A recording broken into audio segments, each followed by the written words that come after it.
আমার নবী মুহাম্মদ সাল্লাল্লাহু আলাইহি ওয়াসাল্লাম যখন সাহাবায়ে কেরাম রাদিয়াল্লাহু তাআলা আলাইহিম আজমাইনদেরকে নিয়ে তিনি হাঁটতেন, হাঁটার সময় সাহাবায়ে কেরামদেরকে তিনি কিছু অংশকে সামনে দিয়ে দিতেন, আমার নবী তিনি পিছনে পিছনে থাকতেন।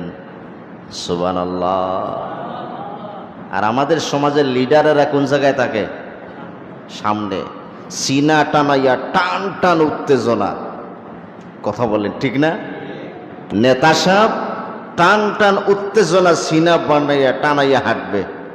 এখন ওনার সিনা ঠেলায় কত যে পুঁটি মাছ কই মাছ মারা যাবে আল্লাহ ছাড়া কেউ বলে আছে না নাই? তো এই নেতারাও মাঝে মাঝে বেদম পিটা খায়, তা লজ্জা নাই তো, হায়া শরম নাই, কথা বলেন কথা বলেন। সিনা টাঙ্গাইয়া লাভ কি হবে? দুদিন পরে যদি চোর হিসাবে সমাজে তোমাকে মানুষ চেনে, এমন লিডারের লাভ কি? কথা বলেন।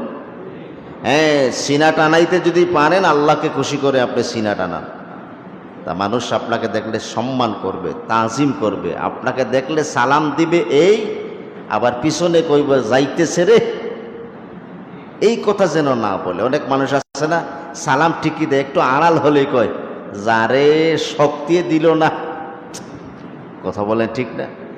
আর না হয়ে বলবে যে রে ও মরবে কবে, ও না মরা পর্যন্ত আমার সমাজে গ্রামে আর শান্তি। তাহলে কত মানুষের অভিশাপ লইয়া রাস্তায় ঘোরাফেরা করে। এমন সিনা টানওয়ালা নেতা দুনিয়ায় আছে না নাই? আচ্ছা, এই সিনা টানওয়ালা নেতারা যে এই নবীর থেকে আদর্শ নেবে। আমার নবী হাঁটতেন রাস্তা দিয়া, সাহাবায়ে কেরামদের মাঝে বা পিছনে চলে যেতেন।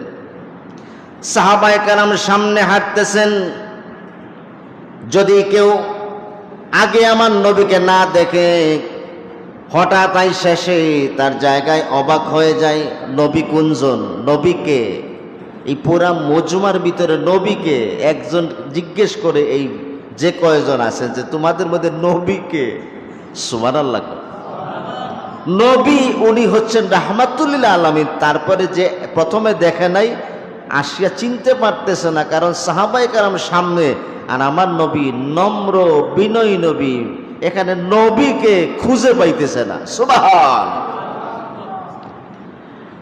কেউ আইসা জিজ্ঞেস করতো নবী তোমাদের মধ্যে কে? সাহাবায়ে কেরাম রাদিয়াল্লাহু তাআলা আলাইহিম আজমাইন বলতেন উনি হচ্ছেন আমাদের নবী। তখন তারা বলতো উনি যদি তোমাদের নবী হন তাহলে উনার মধ্যে আলাদা গেট আপ নাই কেন? গেট আপ বুঝেন?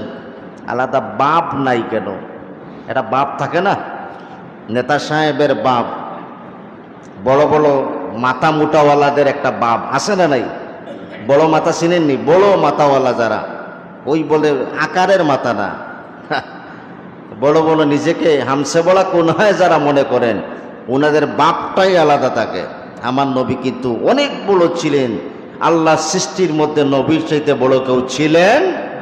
এরপরে আমার নবী বড় বিনয়ী থাকতেন, নম্র থাকতেন। সুবহানাল্লাহ, জুড়ে বলেন। আমি হয়তো পিছনে বলেছি, আমার নবী যখন রাস্তা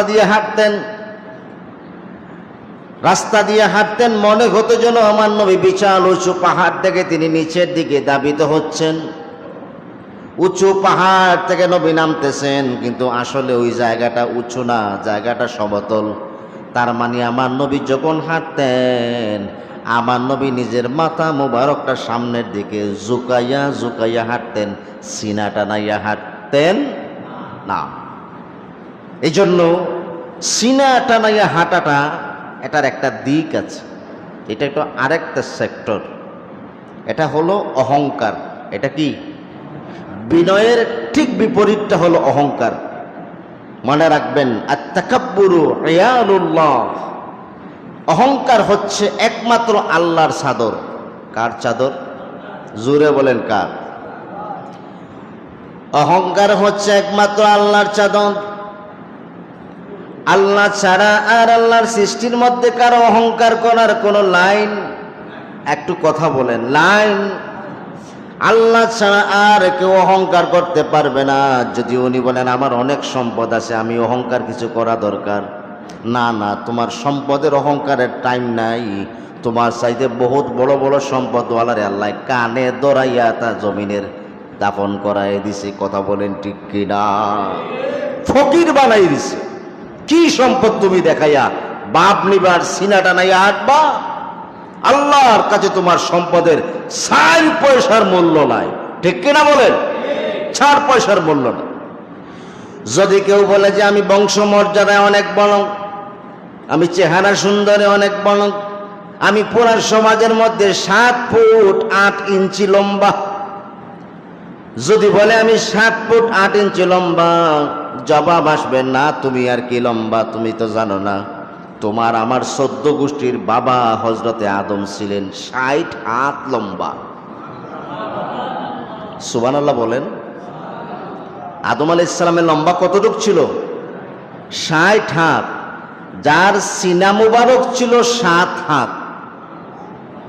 ওই দুনিয়ার বাকি সিনাওয়ালারা টাইম আসেনি বাজারে, আও 7 হাত যেটা আপনার আমার হাতে 7 হাত না, আদম আলাইহিস সালামের হাতে 7 হাত। সুবহানাল্লাহ। তাহলে আদম আলাইহিস সালাম লম্বায় ছিলেন 60 হাত, সিনা ছিল 7 হাত। তাহলে কতটুক বড়? আল্লাহু আকবার বলেন। আত-তাকাব্বুর ইয়ালুল্লাহ, অহংকার একমাত্র আল্লাহর চাদর। আল্লাহ ছাড়া কারো অহংকার করার কোনো লাইন নাই। এই জন্য কোনো ধনী মানুষ যদি সে তার অহংকার দেখায়, গরিব কখনো ওই ধনীর সামনে যাইয়া নরম ভাষায় থাকতে পারা যাবে। গরিব ধনীর সামনে যাইয়া আরো একটু বাপ নেবে, শরীয়তে জায়েজ। বুঝেন নাই কথাটা? ধনীর সামনে গরিব যাইয়া আরো নিজেকে একটু প্রফুল্ল রাখবে, কারণ নিশ্চয় ধনীওয়ালা যা দিবেন জাকাত দিবেন। এই তো যা দিবেন তিনি আল্লাহর ওয়াস্তে কিছু দিবেন।